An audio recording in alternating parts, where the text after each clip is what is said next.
My muscadines started out this growing season great. Then they started shriveling up.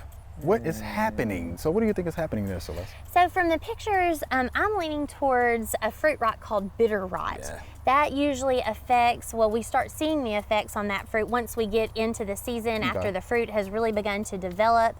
You know, a lot of people might confuse this with like black rot or some other types of fruit rots, but those tend to set in earlier in the season. So bitter rot is something that we would see on more mature fruits moving in to them, you know, being in their ripening stage. And, you know, it makes the fruits that you do harvest have a bitter taste quality to them.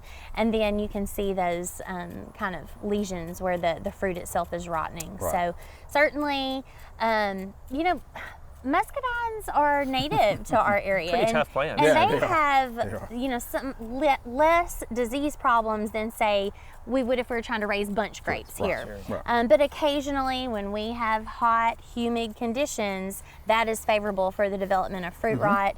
And it actually sets in right at bloom time. So those plants got infected in the pedicel, not the flower itself, but the piece that holds the flower onto the stem, back right at bloom time.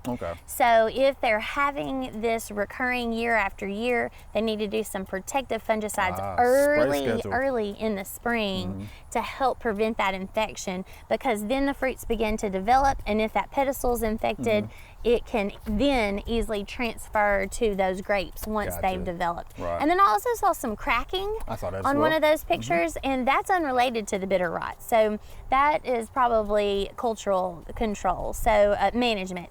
So when we have consistently moist soils or fluctuations between dry and wet, that can cause cracking, just like we see in tomatoes. Yeah, we see that in tomatoes a lot.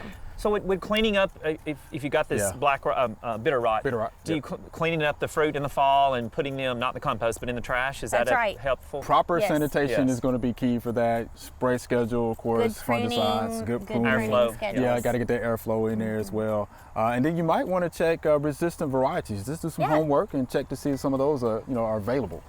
So those are a couple of things I would look at as well.